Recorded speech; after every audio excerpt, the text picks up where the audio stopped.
We'd like to remind you that while Michael Jackson provided much of the footage you are seeing tonight, he has absolutely no editorial control over the content of this program.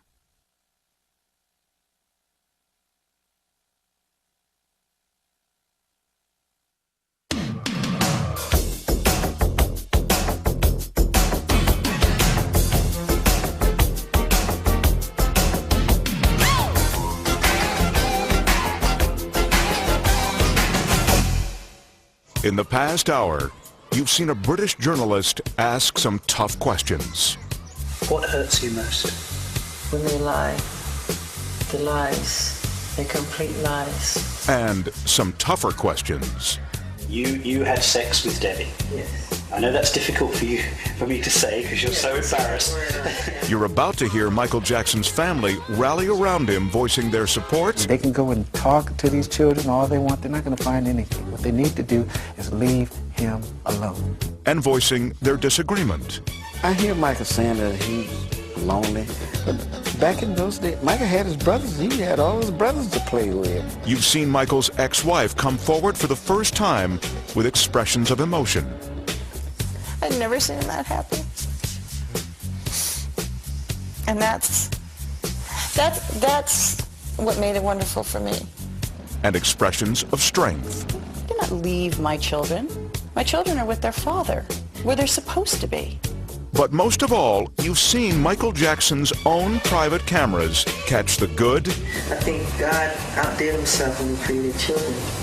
the bad, If you dangle blanket over a balcony, you are going to be severely criticised. the strange, You let the chimps use your own bathroom. Sure, yeah, of course. Bubbles would go himself. and the strangely human.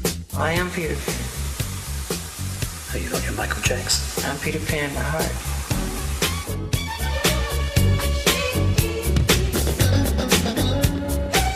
But what you've seen so far is only the beginning of the Michael Jackson interview, the footage you were never meant to see.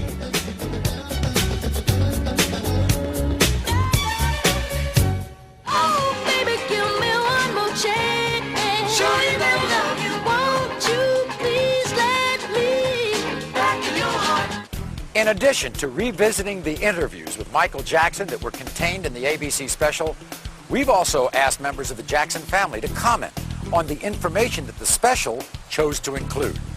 While the Jacksons are a very supportive family, not all of what they have to say is in complete agreement with Michael.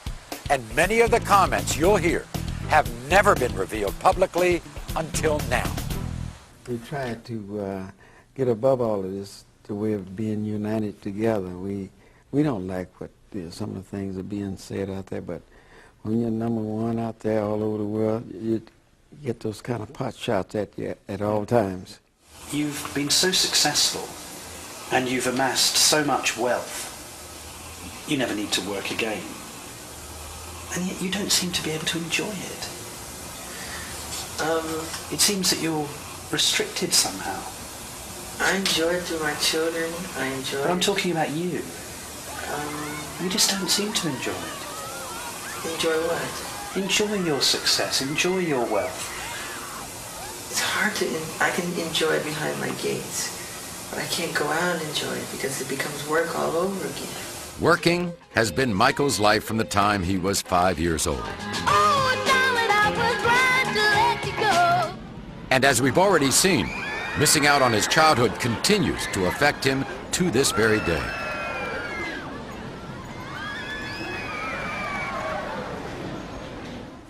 You often seem very lonely.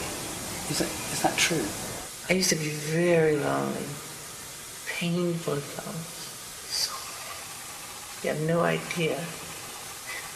I used to walk the streets looking for people to talk to.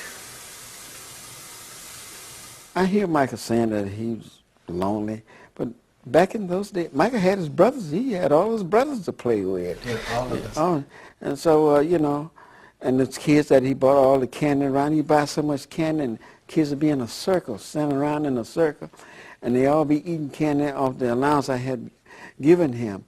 But one thing he enjoyed to see those kids eating that candy, he'd be laughing. Weren't you surrounded by your family, by musicians, by people wanting to be your friend. You were an international superstar.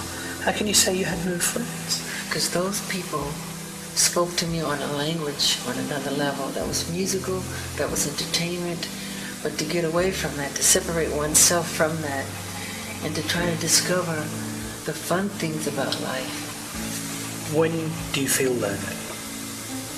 When do I feel lonely?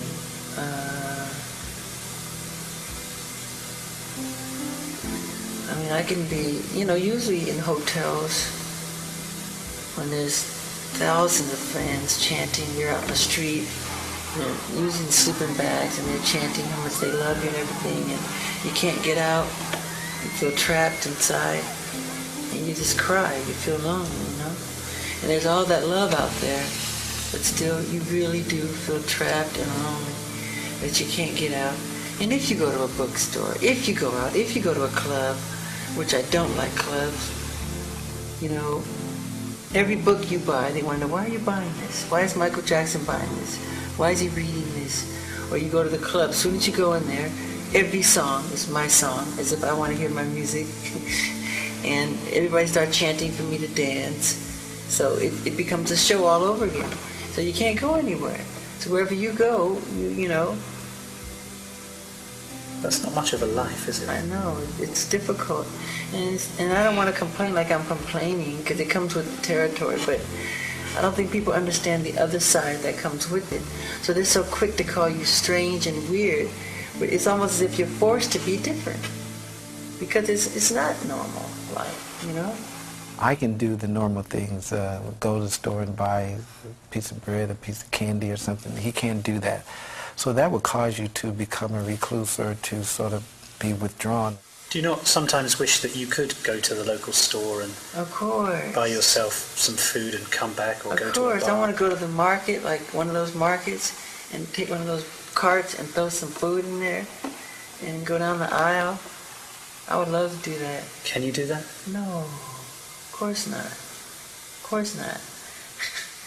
I tried, and the whole place stops, you know, and everybody's chanting and getting your autograph, and it's hard.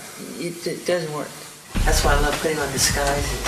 One of the disguises Michael would wear in public was from his music video, Ghost, a makeup process that took several hours and would turn him into a completely unrecognizable and very large white man.